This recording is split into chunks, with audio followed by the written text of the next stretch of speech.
الفنان سلاح مصباح من أجمل وأروع الأصوات العربية والتونسية، هذا لا جدال فيه ولا نقاش. قد نختلف في التقييمات الفنية، لكن ديما نلتجئ إلى أهل الاختصاص، وأهل الاختصاص هم اللي يقيموا ويعرفوا، وحتى الجمهور أيضا. يعني هذه من المسائل ومن البديهيات معناتها.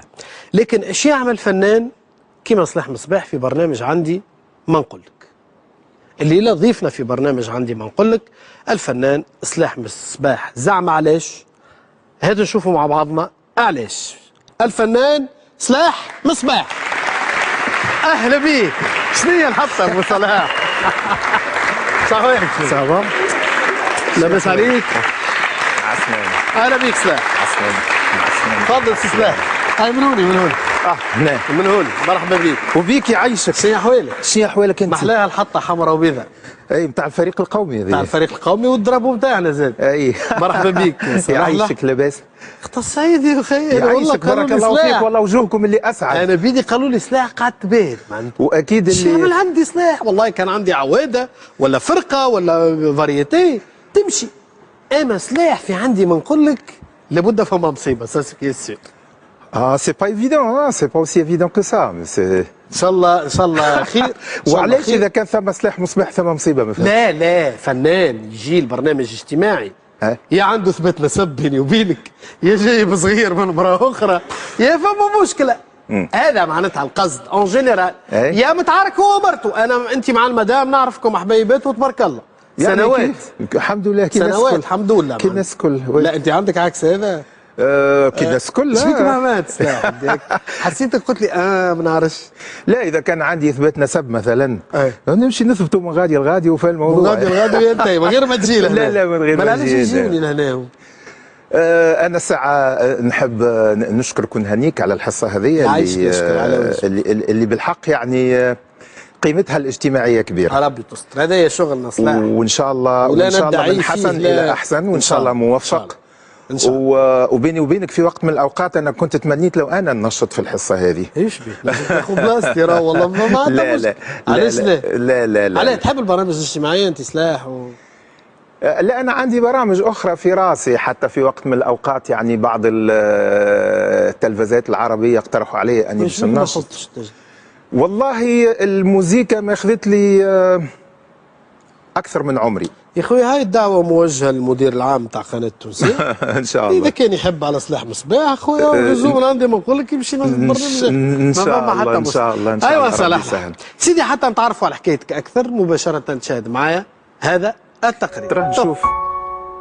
يحضر معنا الليله الفنان القدير سلاح مصباح اللي اسس المسيره فنيه كبيره في تونس، الشيء اللي خليته محبوب عند الناس الكل. لكن النجاح هذا ما جاش بالسهل، وخلى البعض يحاول يشوه صورة سلاح مصباح الفنان ويتهموا بالباطل في عديد المرات. ورغم الضغوطات والعراقيل فإنه سلاح واصل التألق متاعه وتابع رسالته الفنية اللي كان ديما يدافع عليها. والليلة جاء الفنان القدير سلاح مصباح البرنامج عندي ما نقولك يحب يكرم الناس اللي وقفت معاه في مسيرته وأمنت بفنه وكانت ديما تساند فيه في وقت محنته. ايوه سلاح. علاش موجود لهنا انت سي سلاح؟ معقول في عندي ما نقول لك.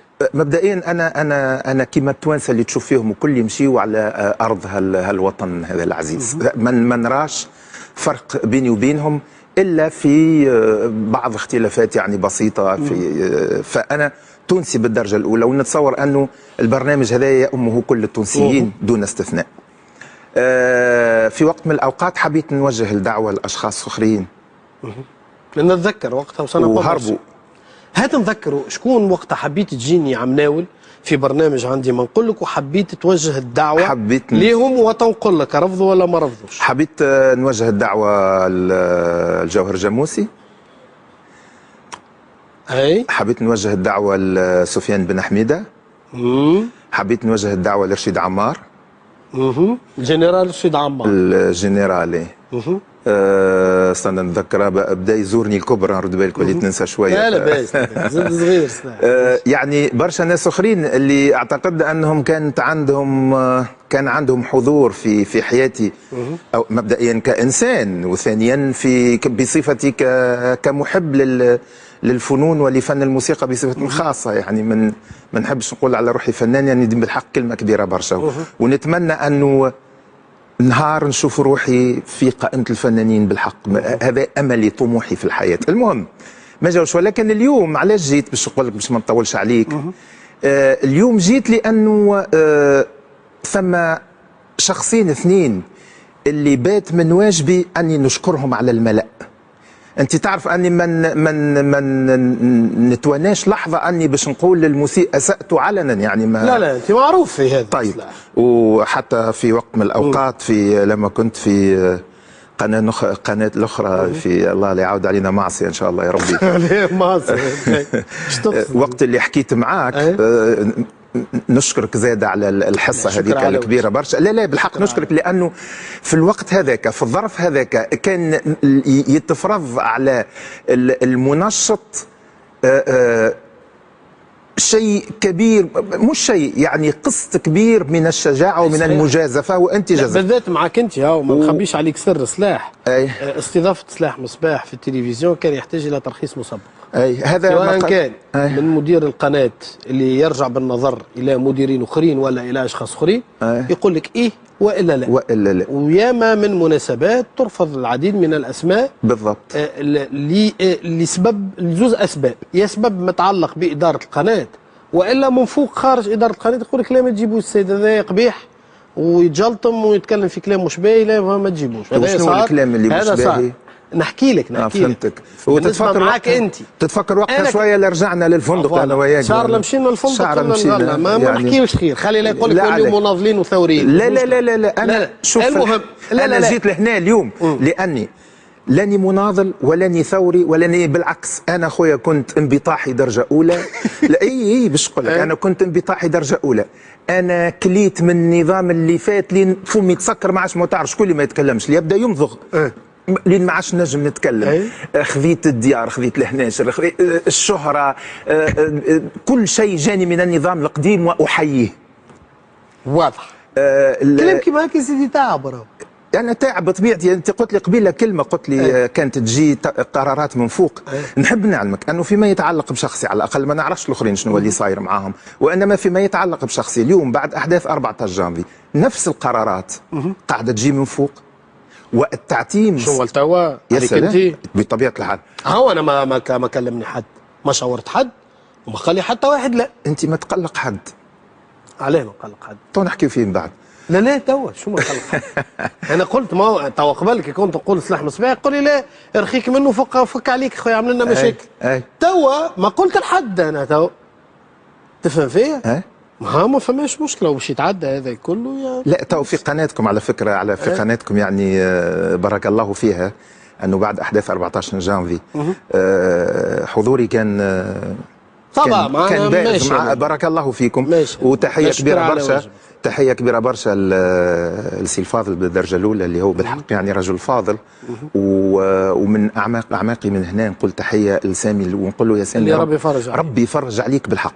بالحق ربي يفرج عليك. ما نجموش نقولوا اكثر من هكا. المهم شفت. طيب يعني التعليمات لا تعطى في اشخاص عاديين. دعنا نتفق في هذا. يعني انت ماكش عادي صلاح. والله انا كنت ما دام التعليمات تجي خاطر فما سلاح مصباح، معناتها انت حبيت تقولي لي انت ماكش عادي. انا كنت نتصور روحي شخص عادي جدا يا اخي طلعت ماكش عادي. يا اخي هما فهموني بالفلاقي اللي انا شخص غير عادي. يلا مشيت في الخط. انا توا شخص غير عادي. المهم شفت في الوقت هذاك، في الوقت ماكش وحدك يقولوا له لا فك عليك من سلاح مصباح، ماكش وحدك يقولوا لا يعني انا بيرسونا نون جراتا في وسط مجتمع كما هذا.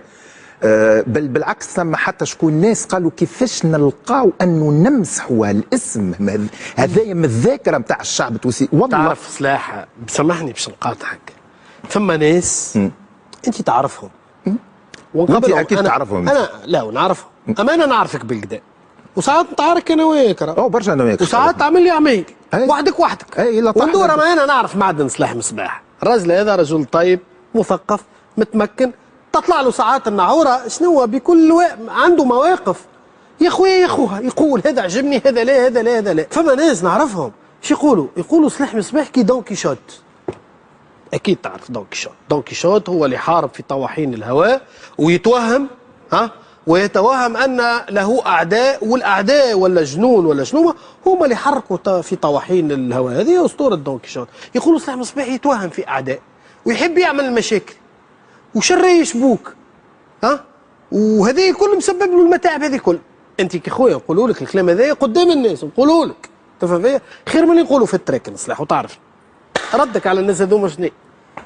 علاش؟ ما خبيش عليك ناس تتكلم في التراكن ما نجمش نرد عليهم في بلاتو نتاع التلفزه صدقا. يعني قول انت في تراكنهم. حتى في تراكنهم ما نمشيش لاني تعرف لا نقعد معاهم ولا تجمعني بهم جلسات ورديه ولا تجمعني بهم. انت تعرف يا علاء انه ثم ناس اخرين فنانين اللي عملوها عمايل ممكن سلاح مصباح ما عملش العشر نتاعو ولكن يغطيوا عليهم. هات ناخذ على سبيل المثال باهي مثال شوف تو لو كان تاخذ الجيل هذوما كل الاولاد الصغار تقول لهم سلاح مصباح شنو هي الصوره اللي سايده عندهم؟ باندي يضرب بالبونيه. هذه الفكره باندي يضرب بالبونيه. دعنا سلاح باندي ويضرب بالبونيه. لحظه لا بالحق لحظه باش نقول لك ما شكون حطها في ذهن الناس. هاني باش نقول لك شخصيا انا عمري ما ضربت بالبوني وعمري ما كنت باندي وانا ولد عائله كبيره. لا تحتاج باش تقول هذا راهو سلاح. طيب لا تحتاج. هاني باش نعطيك لا ما نحبكش تبرر اصلا. هاني باش نعطيك قائمه في اللي بالحق بانديه وضربوا بالبونيه وغطوا عليهم. في افتتاح مهرجان الاغنيه ذات سنه والوزير قاعد والريدو هابط سيرفع الستار. جاء العازف الاول نتاع الفرقه القوميه بما انها باش تفتتح بمعزوفه يشوف في قائد الفرقه لانه باش يقول سولو بالكمانجا قال له يا سي عبد الرحمن اذا كانت تحس روحك ماكش قد بعضك راه نقولوا انا السولو هذا. وفي المهنه نتاعنا عادي جدا لو بروميي فيولون هذا وجوده كلات ريحه نباش القبور على الركح. من عند شكون؟ من عند سي عبد الرحمن العيادي. تكساب الدم كلات ريحه نباش القبور ما تكلم عليها حد. السلطه ما قالتش على عبد الرحمن انه باندي وما سحبتش منه ثقه. وغرفه عبد الرحمن بصراحه تعرف بالعكس عبد الرحمن العيادي انا وقت كنت في الفرقه القوميه وطردوه انا وقفت حفلتين على خاطره. تعرف في الفرقه القوميه كنت وقت اللي نقرف انا وقت اللي نعمل جريف وقت سلاح مصباح يعمل جريف تقف الحفل. الاسم الثاني سمير العقربي شد سي الهادي السنوسي زميلكم عاد صحافي. شدوا شنو؟ فتقوا من بعضه شنو؟ سلم عليه فقط ما نعرفش انا خاطر في باليش باه. فيصل الرياحي واخته شدوا صديقنا خالد بن خامسه الله يرحمه في الطابق الرابع نتاع الاذاعه. معناها مازال طويل عمره توفى هو الله يرحمه لكن وقتها مازال عمره في الدنيا. واحد ما قالش عليهم. فنانه اخرى كبيره في العمر لا فايده باش نجبدوها كبيره مراه كبيره تو لا علينا. شدت صوفيا صادق في الصالون دو ماكياج كيف عطتها طريحه فركتها من بعضها. سي ريخ ازرق. هي سي لطفي بوشناق متسبب في 23% سقوط لعازف صديقنا لطفي. القضيه بدات في 2002 انتهت في 2009. تحكم فيها شنو؟ ربحها لطفي الصافي ربح القضيه ولكن لم يتجرأ هذا المجتمع عن نعطي واحد من اللي سميتهم. علاش تجرأوا عليك انت؟ بزياده ما كملتلكش. لطفي بيدو يعني لطفي بوشناق زميلكم سي عبد الكريم الواتي حط له راسه في باب الاسانسور ما تعرفوا نتاع الاذاعه وسكر عليه باب الاسانسور. شكون اللي سكر على شكون؟ انت متصور يعني لطفي والله ما نعرف. متصور عبد الكريم الواتي فرتشينو باش يسكر الباب على لطفي سكر الاسانسور طبعا يعني حبيبي عمل له عمل يا سيدي ما نعرفش انا تقول ما شئت تعمل له 100 عام. لا دعني اللي حبيت نقوله لك علاش شدوا في سلاح مصباح منذ حكايه سي جوهر الجموسي علما اني انا بعثت لك على فكره صور بالهكا والله كذبوا عليا. ما ضربتوش انت جو؟ ما ضربتوش. ولا بلاش ليا الفاصمه انا فاصمه. مدمدم الراجل. يا ولدي صلي عني بيه، هاتوا خساره الجريده ما لقيتهاش لانها قديمه من 87. خذاو له فاصمه كيما هكا ولصقوها له على خشمه وقالوا سلاح ضرب. وقامت القيامه. الور وقتها وقت اللي قامت القيامه يعني ثم ناس اطراف وقفوا معايا. وتوا لو كان باش نقول كلمه حق مرة أخرى باش يعاودوا لي حكاية لاباس ويمنجوا لي كلامي وينحيوا نشكر نقول مثلا على الشابي، ينحيوا لي كلمة على الشابي. لا مش في مش عندك مش فقط هاولي باش نعملوا نقولوا مش عندك أنت أسماء الفنانين بتاتر احتراما. لا يا أخي شبيك يقولوا على سلاح مصباح ضربه وهو ما ضربش؟ شكون اللي قال نحيوا ما لا مسؤولية أنا لا أتحمل فيهم مسؤولية. نتحمل مسؤولية. يا رئيس التحرير ما تنحي حتى في المواقع الاجتماعية. يا رئيس التحرير ما تنحي حتى شيء من كلام. في المواقع الاجتماعية شكرت ناس، خلايا في المونتاج شكرت ناس في الحديث مع نوفل الورتاني يجيو ينحيوا نشكر. لا ما تجبديش على زميلي أمانة. مش هو اللي نحى، قلت لك هو خطيه. نعم. المؤسسة نتاعكم بثت الحديث بشكل عام. يجيو ناس في مواقع اجتماعية يعاودوا يبدلوا ويقولوا هاو سلاح شقال وليت باش نحيي بن علي من أعمق. المهم نرجعوا. أنا حاسك مغتاظ من الحكاية هذه، لكن أنت فاهمها وهكا وصلت الفكرة للناس. أكيد فما ناس عاونوك يا سلاح، مش الناس الكل جات ضدك. تتفق. ومش الناس الكل كذبت عليك. بالضبط. ومش الناس الكل لفقوا لك تهم، ومش الناس الكل خرجوك باندي وتضرب. لحظة. وكذا وكذا وكذا وكذا. لحظة باش نربط كلامي بكلامك اللي كنت قبيله. مرة أنت سامحني باش نرجع لك، مرة نخدم في سامدي سوار في الوطنية الأولى وقتها، سيتي اون 2001. كانت عندي في قناة 7 يعني. نجوم على الهواء، أي قناة 7 وقتها. انت كلمتني مغتاظ ومنرفز. الله يرحمه نصر الدين بالمختار، ربي يذكره بالخير. الله يرحمه. نعم نحبه برشا وكمل حياته واحنا اصحاب برشا. نصر الدين انت وقتها اتهمتني حتى انا. نصر الدين وقتها عمل سكتش عليك انت، قال يضرب ودرا شنو وهكا وشد كي الجارد هكا بالبونيه ويضرب وكذا وما كذا. تعديت الفازه وانت من بعد عملت لي تليفون وانا باش نعمل لكم وعملها بالعاني. قلت لك والله يا صلاح عملها بالعاني، والله راهو نصر الدين لكم هذاك هو نصر الدين. ومن بعد ولا انا تفاهمت معاه كانت ولا وسكتش هذاك ما قاليش عليه الحق نتاع ربي. زرف تعدى عادي. قامت القيامه وقتها. انت بعد تفهمت وفهمت الموضوع. شوف باش نقول لك حاجه عليه.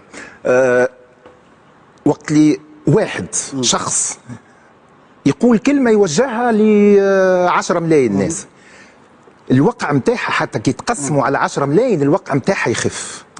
اما وقت لي 10 ملايين يشدوا عبد ليل ونهار لين يدخلوه للحبس. يعني ما دخلونيش للحبس لاني سارق، دخلوني للحبس. قال لك قال عليك ضرب. وقتها انا ما ضربتش. ضربت زوج جنود انت مش صحيح. ما شكون شنيا قلت لك ما حطيتهمش في الكرهبه في المال وهزيتهم يا رسول الله. يا ودي ما هو هذا اللي يتقال وقتها. قل لي ايه ولا لا صلاحك هاو من غير ما تفسر لي. يا ولادي راهو عيب التقي والله في خلقه. علاش يلبسوا لك في تهمه العنف ليك انت؟ هذاك على خاطر شكلي هكا كي ناقص. شبيه شكلك؟ مانيش فرتشينو. شنو باش تحبهم يقولوا عليه؟ مرت فرد سامحني تحبهم يقولوا سلاح مصباح. فهمني شنو تحب يقول. لا علينا احنا مش هذا الموضوع. اي لا انا بدي نفلك وانا مانيش ضد زيد هكا شوي. وانا مانيش ضد انا بدي نفدلك ومانيش ضد يعني باهي سلاح. فما ناس وقفوا معك اكيد وعاونوك وثم ناس برشا ناس. ولكن ثم شخصيتين قلت لك اللي شدوا اهتمامي. هو موضوع هذا كنا نقعدوا نحكيوا فيه. ما يوفاش يا ولدي رتيبه الحفني. شكون رتيبه الحفني؟ جات لتونس على اساس انها باش تمضي معايا عقد باش نغني في دار الاوبرا. قالوا لها رد بالك على روحك، قالت تحب تولي عندك رينج بتاع بوكس غاديكا في وقت اللي. شكون اللي قال لها سلاح؟ نعرف. لا شكون اللي قال لها؟ نعرف. عاد تسميه مسؤول سامي في التجمع سابقا يعني في وقت اللي. ونرجعوا للتسجيل وللارشيف. زوز فنانين توانسه نور الدين الباجي ولطفي بوشناق مشاو لدار الاوبرا والارشيف موجود، وقامت عركه بيناتهم في دار الاوبرا بسبان الجلاله واليدين في بعضهم لين تدخل بوليس الاداب المصري وما قالوش عليهم بانديه. كان على سلاح مصباح هكا. شكون اللي دافعوا عليك سلاح؟ عندي برشا من الناس دافعوا علي، كان ثم شخصيتين امراه وراجل. انا نختزل الناس اللي دافعوا علي كل في الشخصيتين هذوما، وانا حبيت اليوم على الملأ لاني نجم نعرضهم في بلاصه ونقول لهم بارك الله فيكم. لا، نحب الكلام اللي باش نقوله يكون شاهد عليا ويسمعوه الاجيال، لاني انا توا على يعني صدقا بيني وبينك انا قدام 3 احتمالات نتاع سفر، وما نعرفش انا هو اللي ربي سهل لي فيهم. ان شاء الله ربي يكتب لك الحاجه الثانيه الباقيه. والدنيا فيها احياء وموت. و نبداو بنساء ليديز فيرست. النساء اولا. نبداو بنساء جيهان التركي. هذه زميلتنا سابقا في برنامج عندي ما نقول لك، كانت صحفيه. افحمتني عندما استدعتني في اذاعه الشباب. استدعتني في اذاعه الشباب بعد الثوره. واللي قالته جيهان باش راجل ما يقولوش. ايش قال؟ باش راجل ما يتجرأش انه يقدم اعتذار ويقول يا سلاح سامحنا، راهم كانوا يقولون، راهم كانوا يعملون، وقالت الحق، وراهم كانوا يوصيونا، وراهو كذا وراهو كذا وراهو كذا وراهو كذا وراهو كذا وراهو كذا وراهو كذا. ماشي. صدقا زادت تاكدت لي ان الرجوليه ماهيش فقط شلاغم ولا حاجه اخرى. شو شلاغم ولا حاجه اخرى؟ يعني الشخص الثاني ولا قوه بونيه. لا انا قوه بونيه يا رجل. تحب نقول لك حاجه؟ تحب نقول لك حاجه؟ كان جات القوه توصل. القوه والجبروت والمدري شنو. راهم العرب عن بكره ابيهم ما همش ياكلوا في السطاكه من عام 22 مع عند اسرائيل. باهي نرجع. عن بكره ابيهم نرجع. ربما نحكي لك حادثه نتاع حمام الشط اللي انا كنت حاضر فيها. شنو انا حادثه؟ لما وقعت قنبله على حمام الشط في اكتوبر 82.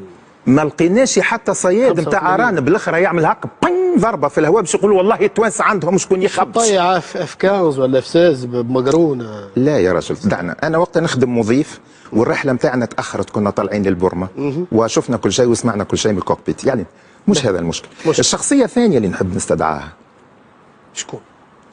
باش نستدعيه ساستدعيه لصفته، مش لانه صاحبي، لانه فرض علي صداقته. وكما انا نختلف معك انت وبارك الله فيك وعلى رحابه صدرك وصدقا على انا دائما نشوف فيك خويا الصغير. يا ربي تستر. دائما نشوف فيك خويا الصغير. ربي تستر. الشخص الثاني اللي هو سي محمد بوغلاب. صديقي وزميلي. لانه من النادرين جدا اللي وقف في وجه الشيء هذايا اللي تعمل سلاح مصباح، واللي خذا مواقف اللي في بعض الاحيان كلفته ما كلفته.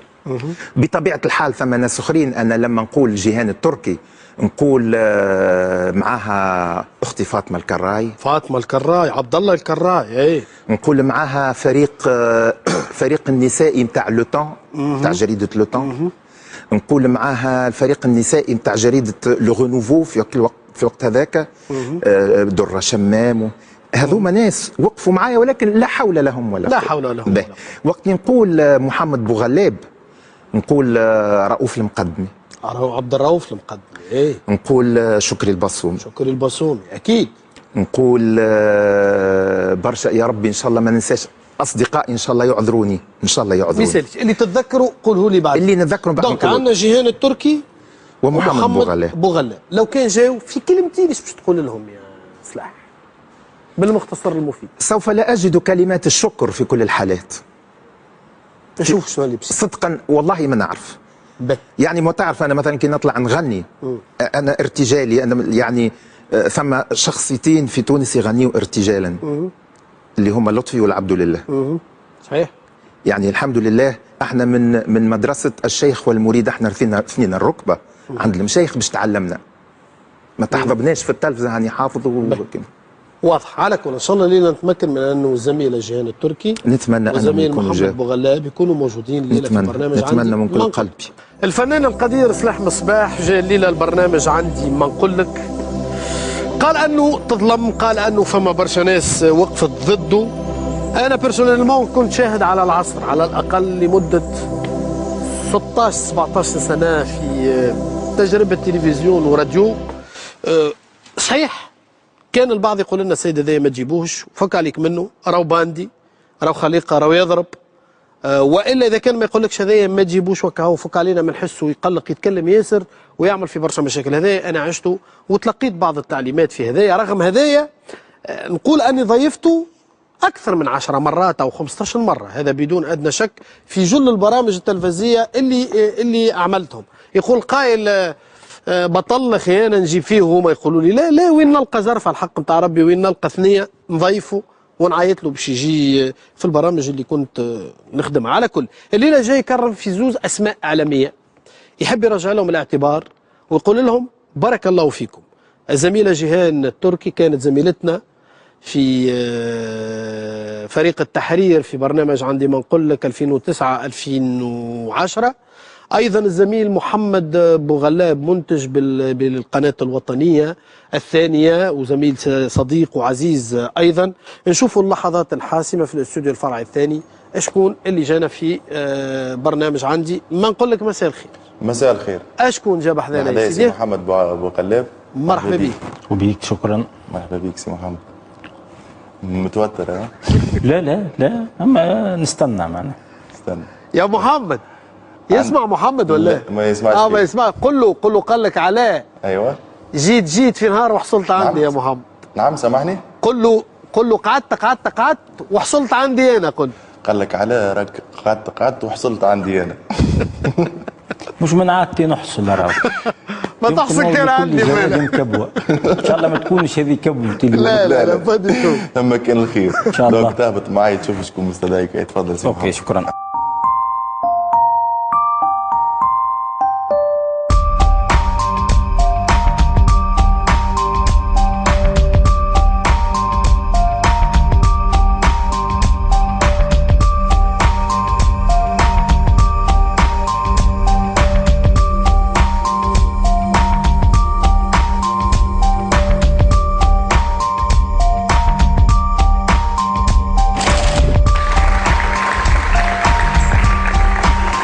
اهلا بك محمد. شنو احوالك؟ امورك باهيه؟ الحمد لله. محمد تفضل. شكرا. زيد هكا شويه محمد. مرحبا بك الاعلامي محمد بوغلاب بحذانا في برنامج عندي لا يعطينا ما يغلبنا. فما 3 احتمالات، يا اثبات لا سب. صلي على النبي. اثبات لا سب. اي يا الزواج بثانيه. يا اش باش نقول يا هرب من داركم. شوف اذا قلت لزميلك قاسم لكل جواب لا قبل هذيك لكل جواب قلت له ثم جانب في حياتي هو حياتي الخاصه.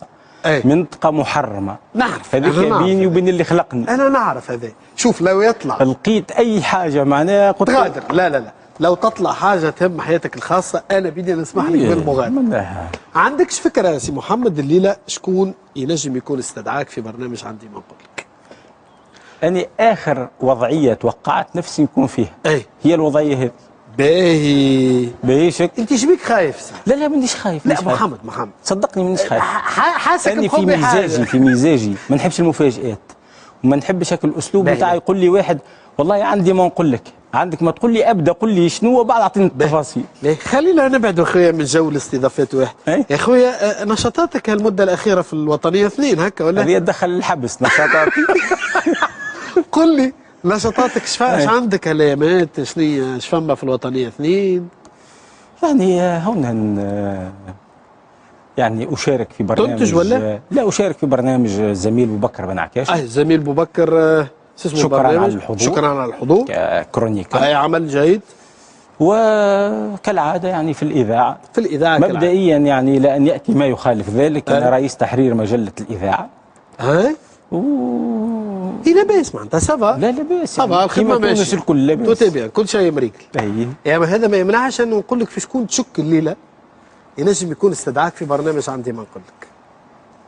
نتمنى يكون واحد مثلا اكتشف اني عندي فلوس عنده مثلا هذه اكثر حاجه تمشي نرجعهم لك مثلا. شوف محمد ولا فما ورثه ولا حاجه ولا؟ لا لا، كاك يعني جدودي تهناو معناها ما غادروا الحياه الدنيا اللي ما مسحوها. مسحوها الكل ما خلاو شيء. باهي محمد باش نكون معاك واضح وصريح. لو الموضوع عنده بعلاقه بحياتك الخاصه تنجم تغادر في اي نغادر فوالا. لو الموضوع من غير ديزانديس، من غير ديزانديس، انا نعرفك ورداني، الوردانيه انا نعرفهم قلوبهم صحاح ورجال، ها، وما عندهمش فين يدور الريح، ويقفوا مليح، ها، ومعروفين. لا سامي الطرابلسي ناقف مليح، سامي الطرابلسي تي معناتها لا نقول لك الوردانيه رجال.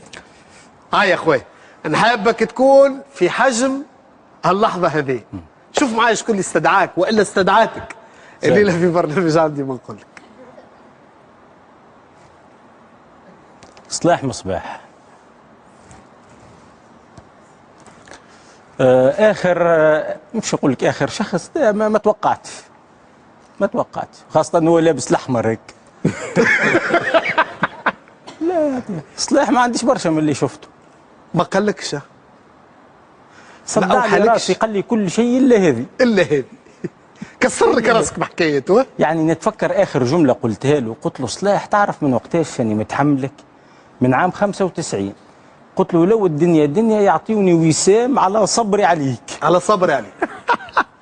هو بالمناسبه الزميله جيهان التركي كانت باش تكون حاضره معنا لكن عندها التزامات مهنيه ما نجمتش تحضر يا صلاح، فقط اللي يحضر محمد بوغلاب، ونتمنى للزميله جيهان التركي التألق والنجاح في عملها ان شاء الله. في عملها. يا سيدي قلت لي جيب لي الاعلامي محمد بوغلاب. محمد كما هو صديقك صديقي من 95 94 والله يشرفني. ايوه ويشرفني انا ايضا. هاي يا اخوي هاو جاك سي محمد شو عندك باش تقول له؟ ويا ربي تستر ان شاء الله. ستر ربي. اي عسلامة محمد. يسلمك صلاح. شنو احوالك؟ خير شويه. خير شويه منك البروده نتاع الجمعه اللي فاتت. الحمد لله. وزرتك لاباس الحمد لله. كان عندي موعد اليوم مع الدونتيست معناه من اجل هالاستضافه المحنونه الغيته. الغى. جاني زرت توجع على الرجل. شوف يا محمد، انا ليله بالذات الوسام اللي تحكي عليه انت سيكون وسام افتراضي للاسف. ما عنديش باش ننيشنك للاسف الشديد. وانا حتى الوسام الوحيد اللي اعطوه لي في وقت من الاوقات ومدوه لي بالسرقه وصنف رابع وكل رجعته لهم في وقتها لاني ما كنتش نعلم اني باش وسموني بالسرقه ورجعته لهم في وضح النهار. انا سعيد جدا بصداقتك لانه يا محمد الخو ينجم يكون خوك بالسيف عليك، هو هبط من كرش امك ختاما، هو اخوك بالسيف عليك. اما صديقك اللي تختاره واللي كما قلت انت من 95 وانت مستحملني، فما نجم الا نقف قدام هدايا وعلى الملأ نقول لك بارك الله فيك.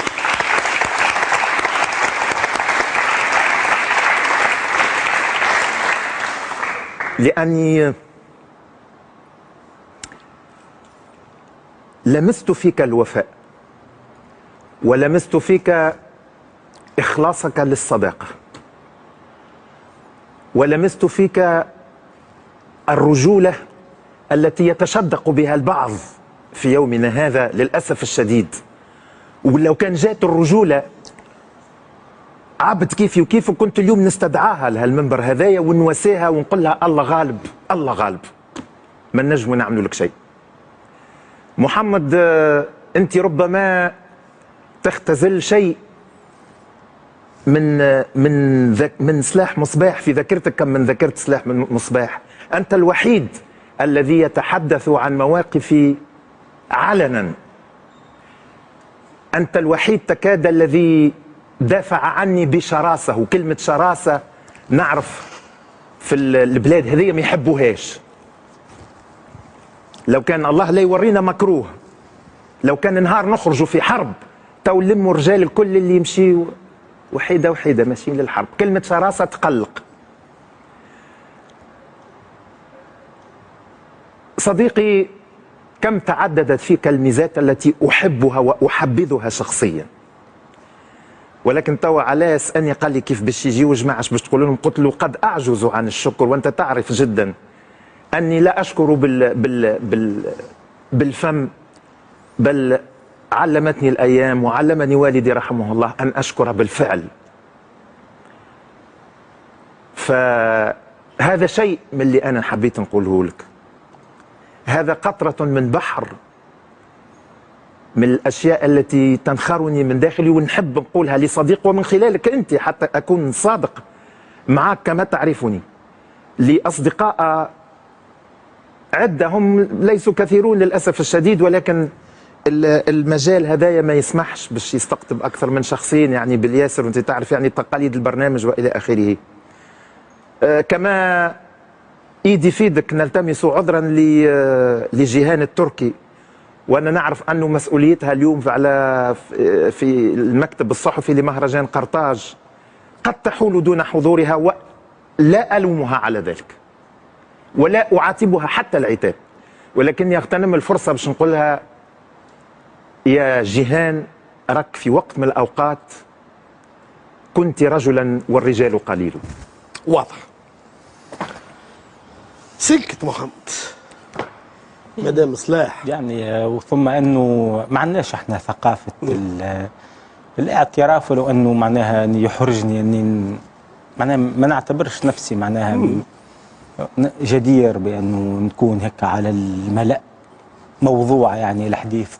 ما عندناش الثقافه هذه، انه لا ثقافه الاعتذار ولا ثقافه الاعتراف للاخر على الاقل بما فيه يعني من حسنات. احنا ثقافه اخرى مغايره يعني عموما يعني ثقافه حشان يعني تحت الركايب، تحت الركايب اي والتكمبين، وخاصه في مجال اشتغالنا احنا يعني مجال الاعلام، مجال الفن مش بعاد على بعضهم، مش بعاد. الاجواء بصراحه غير سليمه، غير سليمه والافضل انه الانسان يعني ينكفئ على حاله يعني، افضل بكثير من انه يدخل في مهاترات منها. افضل يعني وشوف يعني تسلم او لا. شوف تسلم ولا مع الاسف يعني. سي محمد جي تقف بحثين. سي صلاح تقف يا سي صلاح. نحاول. الوقوف ولا صعيب عندي المده. عليه شبيك لبس؟ يا الله غالب. هيا به. سي محمد. ايوه. صلاح مصباح جاي لله يحب يكرمك، يحب يقول لك بارك الله فيك، يعطيك الصحة اللي انت وقفت معايا في زمن معناتها قل فيه الاعتراف بالجميل كما كنت تقول انت، في الوقت اللي كان فيه الرجل هذا من حصار. وقلت له راني نتفق معاك في انه كانت قبل تجينا بعض التعليمات ما تجيبش سلاح راهو مشاكل يضرب راهو. هذا صحيح. هذا صحيح. ما نحبش يعني ثم واجب تحفظ، ولكن نعرف صلاح كان غير مرغوب يعاني مشكلة يعني فما سوء فهم مع الأسف يعني حتى في الناس اللي يفترض أنهم أصدقاء هو أحيانا أنا نفهم ردود أفعاله، ولكن يعني دائما يحاسب صلاح على ردود الفعل ولا يسأل يعني علاش رد الفعل بالفعل. أنا من غير ما نطول عليك يعني فما إشارات سريعة نقولهم سريعة. طبعا صلاح استدعيته، كان عندي برنامج في قناة 21 حرصت أن يكون هو أول ضيف.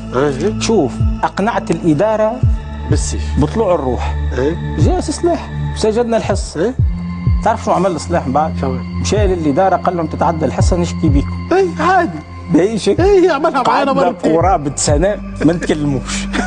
عملها لي مرتين. لكن صلاح هذا هو نفسه اللي في وحده من يظهر لي عام 99 بعد الانتخابات الرئاسيه عملوا المهرجان الخطابي في الكرم وجابوا الفنانين عاري ولابس وبداو يغنيوا من 6 متاع الصباح. قيل لي لانني مشيت مع العشرة. قيل لك اما قالوا لي من 6 يبداو يغنيوا. من 6 على الصباح من 6 متاع الصباح يا رسول الله. بلا شماتة شوف طلع صلاح يغني في 6. لا هذه قلت لك اني حضرت بدايه من 10. طلع صلاح يغني. من غير ما نقول لك شنو هو لابس. مش لابس لا خذني يعني بنتها تدخل. شوف مش لابس تقوليش بيجاما مش بعيد لكن تقول خارج عنده كومبينج مش جاي يغني. جوكيك جاوب. هذا راهو هذه تتماشى مع الستة بتاع الصباح. يعني رئيس الدولة وقتها بن علي هو اللي مش يحضر. ايه الستة بتاع الصباح هو يجي من بعد. ايه يعني قلت لك انا مشيت العشرة. هم جابوه من الستة. يعني جابوه من الستة. ايه طلع لا مش يغني. ايه فرقة موجودة. ايه ثم واحد تطوع ايه انه مش يعلق له، يحط له الكشكول الاحمر على رقبته. ايه حط للناس الكل. ايه ووصل للصلاح. سلاح. ايه لكن فتك بالحديث شو هو يغني؟ ايه هذا يغني في احتفال بفوز بن علي بالانتخابات. ايش يغني؟ نتذكر وقتها يغني عنده اغنيه ما نرضى عليه، لو تطلع للقمره وتجيب منها ثمره ما نرضى عليه. شهر لا باس ما يفقش بها. وصل له سيد حط له الكشكول على رقبته وهو مازال ما كملش حط الكشكول وينحيه صلاح اوه ويلمه هكا في يده ويخليه في نكمل الغنايه. بطبيعه الحال وحدك تنجم تستنتج اللي من وقتها سكروا فيه. لسه انا ما عدتوش من 99 ل 2004. صحيح سلاح. من 99 ل 2004 ريحتك ما ضباش. فهمت عليه. سافروا بيك. ما نرضى عليه. ما يسالش. هاني ماني على توا في 2013 من 2011. علاش قلت لك قبيله حل الفيسبوك اخويا انا نتاع النظام السابق ومنبطح. مش منبطح يا ولدي قريب نولي تمسح. لحظه يا سلاح. نهار 14 هو حكايات يعني يا سلاح.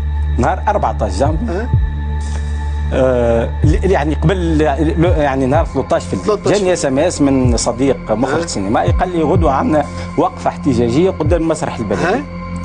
قال لي في ال11 نتذكر كيما ال11 لميت روحي معناها وهبطت من اللافايات واحده وصلت ومشيت نلقى سي لطفي بوشناق على يسار المسرح وصلاح على يمين ما يتكلموش. متعارفين. واني الاثنين صحابي. اي والله. وعلاش كل واحد شادد كل واحد ياخذ. سلمت على لطفي بعد مشيت وقعدت يعني الوقت اللي في انتظار انه تتلم المجموعه الكل. يعني هنا نتجول بين الضفه اليمنى واليسرى. اللي يؤلم وقت اللي نشوف بعد يعني واحد يعني كنت اتوقع انه صلاح تتغير وضعيته في البلاد. شايرين مع الاسف ما تغير شيء. يعني مؤلم وكهو. مؤلم.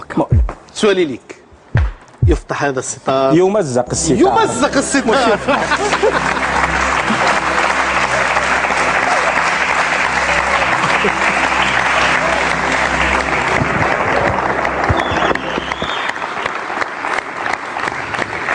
من العمل ما كانتش على بالك باش يقولوا باش يحكيوا لنا باش يقولوا باش عندك والله سي محمد الاعلامي محمد بوغلاب كيفاش وصلاح مصباح. خذوا بلايصتكم كيما تحبوا ما يسالش. خذوا معكم الميكرو. سي محمد ما كانت لكش على البال هذه. اما والله نحتاج في الزمن هذايا الى لحظات صدق من النوع هذا بصراحه. والله قلت ما يعترف تلمون لك نسبوا في بعضنا يعني. تلمون نكرهوا بعضنا تلمون داخلين في بعضنا.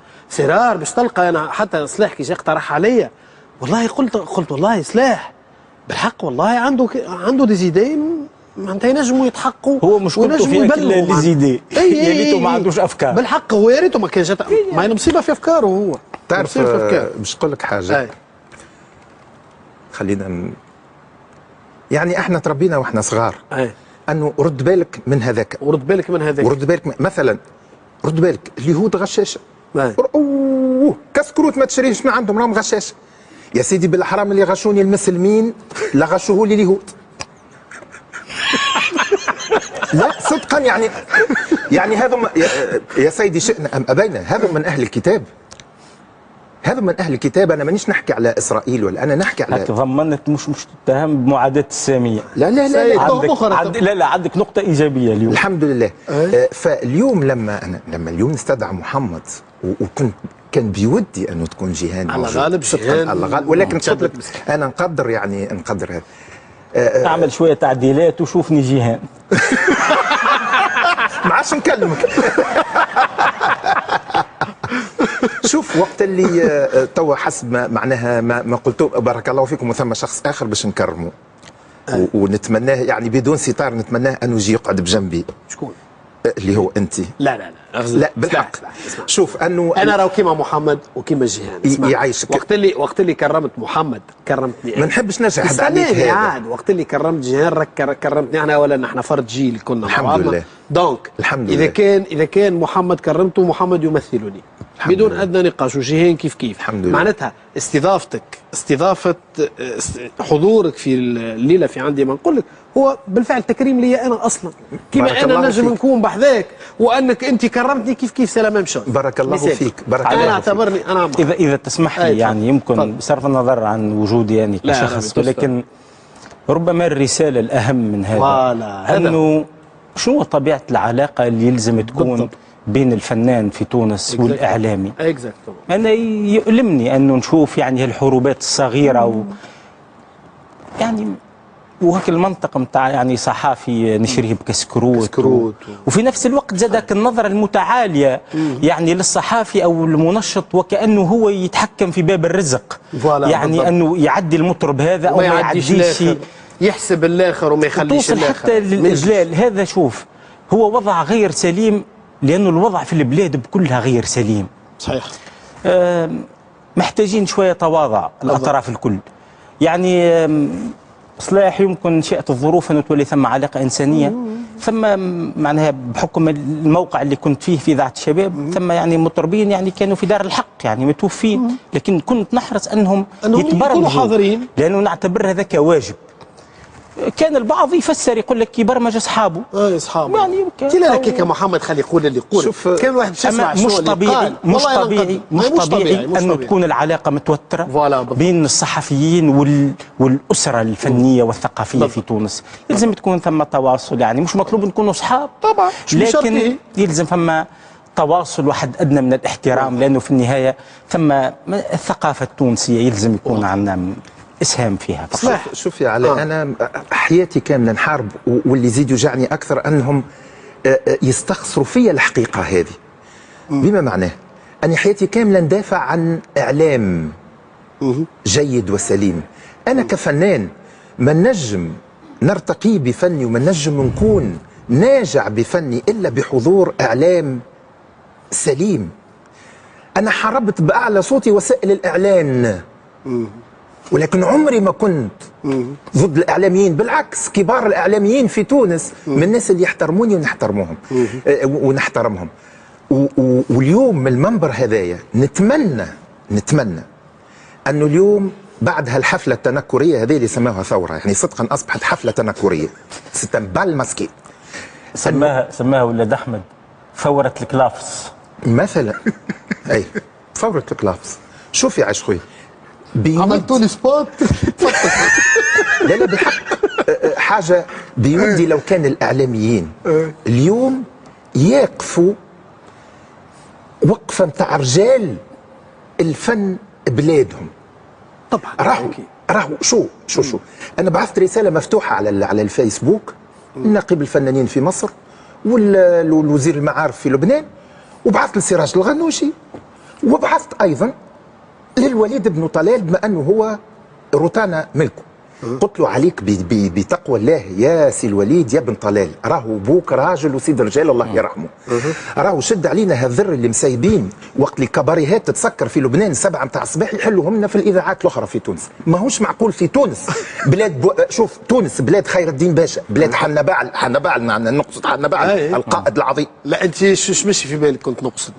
لا حنبعل انا ما نقصد كان هو حنبعل، بلاد بورقيبه، بلاد اسموك روبيرك لا صدقا يعني بلاد بورقيبه، بلاد فرحات حشاد، بلاد سمي بلاد علي الريح. سيدي غير حنبعل كل صدر بعل، انت لازم يعني سلاح هذايا البلاد هذيا تلقى في 8 متاع الصباح في اذاعتها غنايه من كباريه احب الناس الرايقه وبحب الناس الرايقه اللي بتضحك على طول. شبيك منرفز مكشر انت؟ مانيش مكشر. كيفاش؟ واللي بتضحك على طول، اما العالم المتضايقه انا لا ماليش في دول. لا انا بس وبحب المرارة تو تعرف والله حلو والناس الشياله كل في قلبه حاجه اول ما اقول احمد ربي ما عندوش برنامج في 8 متاع الصبح حافظينها يا رسول الله. وبحب الناس الرايقه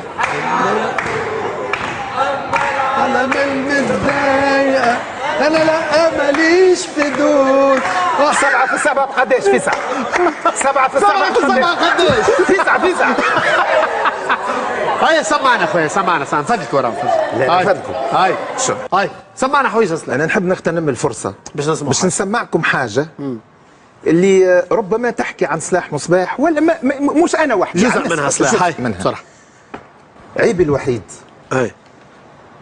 اسمها عيبي الوحيد نحب كل الناس ديما على نياتي وهمي الوحيد استنى على الطيور قلبت الكلام عيبي الوحيد نعيش بالإحساس ديما على نياتي وهمي الوحيد نحب كل الناس وناكر معاهم ذاتي وغنيت للمظلوم وللمحروم وفي عز الشتاء والبرد ما حس بيا حد كيف ضاع مني الرد جاوبتهم بسكاتي. يعطيك الصحة سلاح بارك الله عليك مقطع صغير.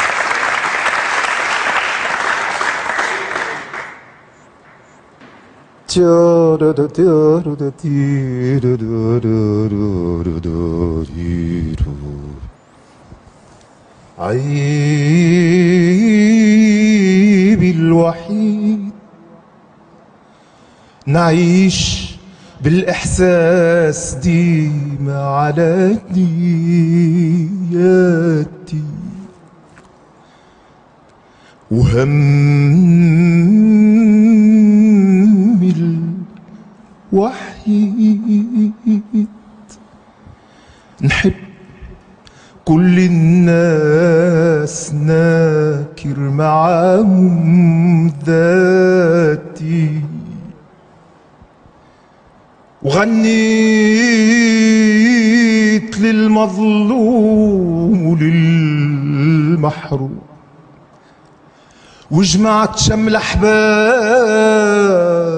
بعد غياب وفي عز الشتاء والبرد ما حس بيا حد كيف ضاع مني الرد جاوبتهم بسكاتي على كل فم رسمت أحلى بسمة وانا عيوني مغرغرة بالدم تحملت وحدي نعيش ليل الظلمة وفي كل بيت ذوات مني شمعة وناديتهم راني غريب الدار يا دار ما تنسوني ولقيتهم وسط العسل نايمين ما سمعوني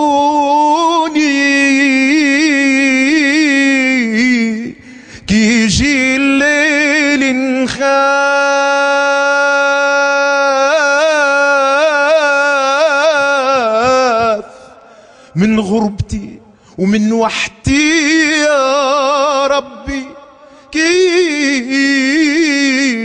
يجي الليل نخاف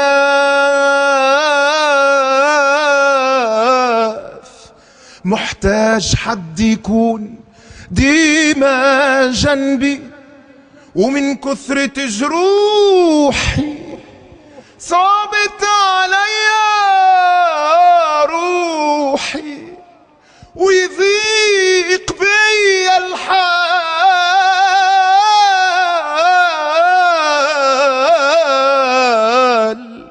نسأل روحي ليش التعب يا روحي الناس هما الناس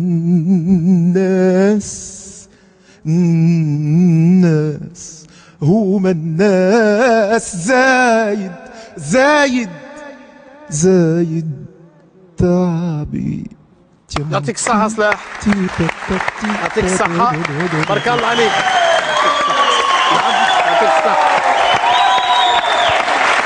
يعطيك الصحة سلاح بارك الله عليك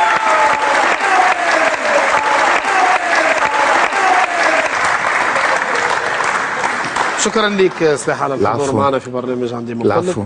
الاعلامي محمد بوغلاب شكرا لك على الحضور معنا. ان شاء الله ربي يدوم الصداقه اللي بيناتكم والعشره اللي بيناتكم، وان شاء الله ما نسمع عليكم كان الاخبار الطيبه. سلاح مصباح، محمد بوغلاب، شكرا لك. شكرا. معك سلاح يعطيك الصحه سلاح. شكرا الى جزيلا. اللقاء. الله يعيشك. محمد اشوفك على خير ان شاء الله. ربي يوفقك. يعيشك. شكرا. يلا من هوني من هوني من ديما هوني. بالاتجاه العكسي. الله يعيشك. الى اللقاء. مشاهده طيبه للجميع.